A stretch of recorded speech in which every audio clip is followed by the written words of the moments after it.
हमारी देश की हर नागरिकों को गणेश चतुर्थी की बधाई भी देना चाहते हैं और सत्ता पक्ष और विपक्ष हम सब मिलकर देश को आगे ले जाएंगे, देश की ताकत को और मजबूत करेंगे और बढ़ाएंगे, क्योंकि हम ये मान के चलते हैं मंजिल की पार कर नया मंजिल की तलाश कर, तुझे अगर दरिया मिल जाए तो समुंदर की तलाश कर। ये हिंदुस्तान एक दिन में नहीं बने, हजारों लाखों शहादातों की चलते खून पसीना बहाने की चलते हमारे देश आजाद हुई थी। और इसलिए सारे सदन की तरफ से उन सारे हमारे देश की आजादी लाने में जो अपना खून पसीना बहाया, मेहनत की, दिन रात एक करते हुए देश को ब्रिटिश हुकूमत से निकल के आजादी की रास्ते ले गए थे, उन सबको भी नमन करता हूं। ये नए सदन से ये आप लोगों का ही विरासत, जो विरासत के चलते पुराना संसद भी हमें देखने को मिला और वही विरासत को आगे ले चलते नया संसद में हम सब मिलकर काम करेंगे, प्रयास करेंगे। यही मंशा के साथ ये नया सदन में पैर रखे हैं। मैं ये पहली बार इसके अंदर आते हैं, किसी ने पूछा था कि एक बार चलो नया सदन को देख लिया करो। मैंने कहा नहीं, अगर जाना है तो सीधा सदन के अंदर ही जाएंगे और उसके बाद धीरे धीरे सदन के हर कोने से परिचित होंगे। से नया सदन की ये कल्पना ये नहीं है सर। हमारे पूर्व लोकसभा की सांसद श्रीमती मीरा कुमार जी, उन्होंने पहले ये मुद्दा उठाई थी। उन्होंने ये भी कही थी कि हमारे जो भवन वो चुप से हुए रोते हैं, साइलेंटली वीपिंग। हमारे और एक महिला लोकसभा की अध्यक्ष रही, सुमित्रा महाजन, भी ये गुहार लगाते थे कि हमें नया एक संसद, एक नया भवन की जरूरत है, क्योंकि बहुत सारे खामियां धीरे धीरे निकल आते हैं। अच्छा हुआ देर सवेर नया संसद हमें मिले हैं और इस सरकार जो आज सत्ते पे है, इन्हीं सरकार की इस पहल की चलते नया सदन बने हुए हैं। तो इसमें हम ये सबका है, ये कोई पार्टी के नहीं, कोई व्यक्ति के नहीं, सबका है। हमारे पूर्व प्रधानमंत्री जवाहरलाल नेहरू कहते थे कि देश में काल्टिज्म नहीं होना चाहिए, कोई व्यक्ति पूजा नहीं होना चाहिए, देश सबका है। ये सिर्फ एमपी का नहीं है, ये देश, ये पार्लियामेंट सिर्फ एमपी का नहीं, हिंदुस्तान की हर नागरिकों की इसमें हिस्सा है। तो ये हमारे देश की संपदा माना जाता है। अटल जी भी कहते थे होने ये ना होने की ये क्रम इसी तरह चलता रहेगा, हम रहेंगे, ये भ्रम भी सदा पलते रहेंगे। तो स्वाभाविक रूप से कोई यहां हो या ना हो, हमारा ये ट्रेडिशन, ये विरासत, ये चलते रहेंगे जितने दिन ये देश हिंदुस्तान है, उतने दिन ये हमारे ये विरासत आज हम कल दूसरों ने ये लेते आगे निकलेंगे। सर, मैं सर्वप्रथम हमारे प्रधानमंत्री जी और आप सबके सामने मैं एक बात कहना चाहते हैं, जो भी करें आप लोग ये मान के चलिए कि हमारे लिए संविधान सर्वोपरि है। ये संविधान मान लीजिए हमारे लिए गीता, कुरान और बाइबल से कमी नहीं है। ये संविधान इसमें लिखा हुआ है सत्यमेव जयते, ट्रूथ ऑलवेज प्रिवेल्स। हम भी चाहते हैं कि सत्य की मार्ग पर हम आगे निकले और हमारे देश को सारे दुनिया में हम रोशन करें। सर, ये संविधान में ये लिखा गया पहली पन्नों में, जिसको हम कहते हैं कि preamble.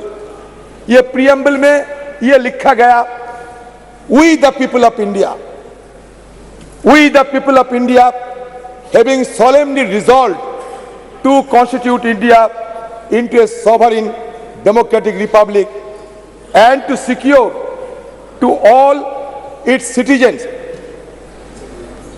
Sir, the people of India having solemnly resolved to constitute India into a sovereign, secular, socialist, democratic republic and to secure to all its citizens justice. Justice for what? Social justice, economic and political justice. Liberty. Liberty for what?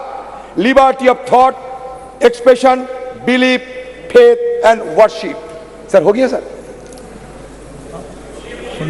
प्रधानमंत्री तो काफी बोले sir, कुछ बोलने दो। आप इजाजत दो यहाँ से बैठ के। सर, संविधान पढ़ रहा हूं ना सर। आप पढ़े संविधान? Sir, equality for what?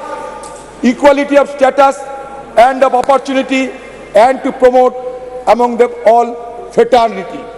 Fraternity for what?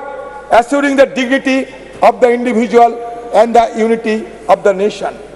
In our Constituent Assembly, this 26th day of November 1949, do hereby adopt, enact and give to ourselves this Constitution. Sir, मैंने इसलिए पढ़ा, इसमें लिखा है we the people of India. ये नहीं लिखा गया कि ये हिंदू, ये मुसलमान, ये क्रिश्चियन, ये जैन, अलग अलग किसी ने ये प्रस्ताव पारित करते हैं। समग्र मिलके we the people of India मतलब सारे देश की, सारे भारत की, सारे इंडिया की, सारे हिंदुस्तान की, सब मिलके ये शपथ लिए गए थे। सर, हमारे आर्टिकल 395 आर्टिकल इसमें शामिल किए गए थे। उसमें जब पहला आर्टिकल, उसमें यही लिखा जाता है कि India that is Bharat shall be A union of state. मतलब भारत और इंडिया के बीच कोई अंतर नहीं है। जो भारत होते हैं वो इंडिया है, जो इंडिया होते हैं वो भारत है। हम जबरदस्ती किसी बहाने इसके अंदर दरार पैदा करने की कोई कोशिश ना करे तो बेहतर होगी, क्योंकि कुछ जगह में ये आशंका फैला जाते हैं कि हमारे देश में हिंदुत्व की तो बात हम सुनते ही है, लेकिन इसके साथ साथ हिंदुत्व बात भी आ जाएंगे क्या, ये आम लोगों में ये चर्चा है। मैं सबको संज्ञान में ये लाना चाहते हैं, क्योंकि ये मुद्दा हमारे देश के लिए ठीक नहीं होगा, क्योंकि हमें हमारी संविधान में ये ऑफिशियल जो लैंग्वेज है, ये 22 ऑफिशियल लैंग्वेज सब हमारे देश की लैंग्वेज है। तो कोई दरार पैदा करने की कोई कोशिश ना होने से बेहतर होगी, ये मैं जरूर आपसे मांग करता हूं। सर, सर्वप्रथम और एक बात कहना चाहते हैं। सर, प्रधानमंत्री जी G20 और शुरुआत तो किए थे राष्ट्रपति जी की भाषण के साथ साथ पार्लियामेंट में नो कॉन्फिडेंस, उसके बाद G20 को तो हम देखे, हर दिन देखते ही हैं। आज सदन में भी देखे, दोनों लोकसभा में भी देखे, सेंट्रल हॉल में भी देखे, यहाँ भी देखते हैं। प्रधानमंत्री जी की हर भाषण सुनते सुनते मान लीजिए कि हमारा जहन में सिमट गए हैं। मैं इसलिए यह कहना चाहते हैं अभी कि सर देखिए, ये सदन की गरिमा की बात किया जाते हैं, लेकिन कम से कम सरकार कम से कम ये कभी सोचे हैं कि हमारे ये सदन में स्पीकर है लेकिन डेप्यूटी स्पीकर नहीं है? क्यों? ये पहली बार आजादी के बाद, संविधान रचना होने के बाद पहली बार हमारा ये सदन में स्पीकर साहब है लेकिन डेप्यूटी स्पीकर नहीं है। क्यों? ये हम सबको सर अगर बोलने देंगे तो मैं बोलूंगा सर। अब समय सर ये तो सर यही तो हमारा मांग उधर भी थे इधर भी है, इसीलिए कभी कभी हम थोड़ा जोर आवाज करते हैं, हमारा आवाज रुकने के लिए पूरा अपने बढ़ा दिए सारे बहुत ऊंचा कर दिया, हमें कोई अगर बात वहां तक पहुंच ना पाए। सर मैं ये कहना चाहते जो आरक्षण की बात हमारे प्रधानमंत्री जी अभी अभी कहे हैं, मैं ये कहना चाहते कि महिला आरक्षण 1989 में जब राजीव जी प्रधानमंत्री थे तब स्थानीय निकायों के चुनाव में उन्होंने 1/3 आरक्षण महिलाओं के लिए सुनिश्चित किया था।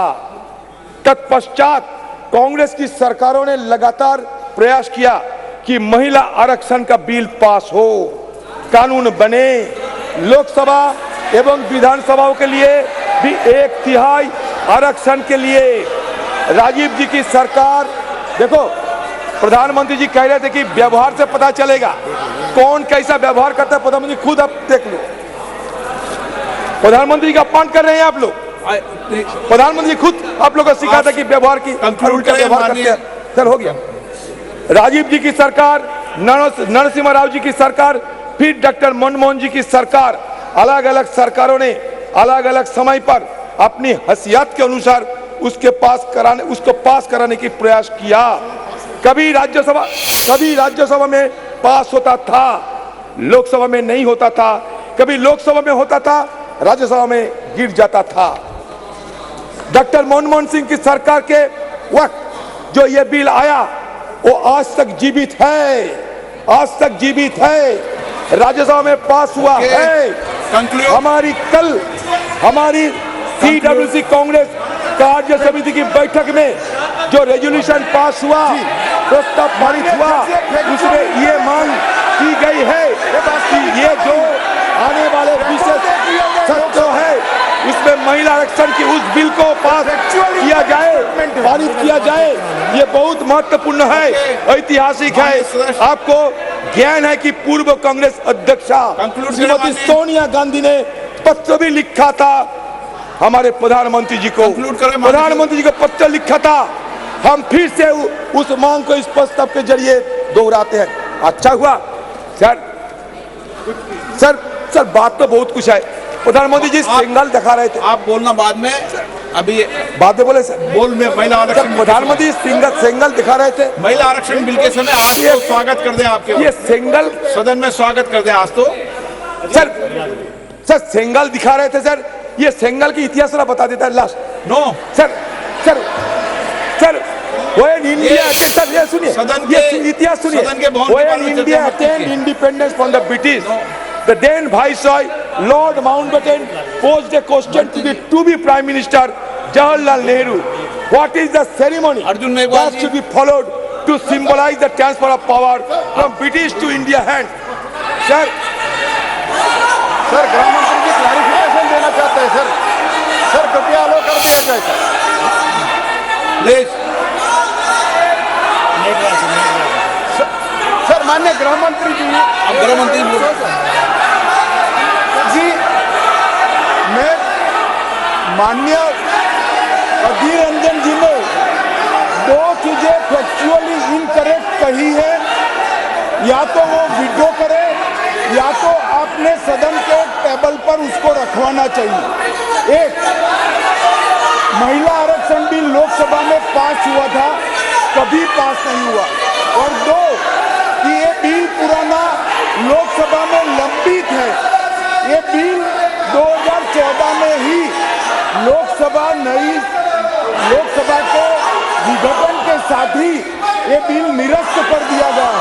माननीय अध्यक्ष, दोनों स्टेटमेंट फैक्चुअल इनकरेक्ट स्टेटमेंट है, इनकी स्पष्टता मैं आपसे अपेक्षा करता हूं कि इसकी स्पष्टता उनसे मांगी जाए, या तो रिकॉर्ड से दूर किया जाए या तो वो उसके समर्थन में कोई डॉक्यूमेंट टेबल पर रखें। अर्जुन मेघवाल जी, आप जब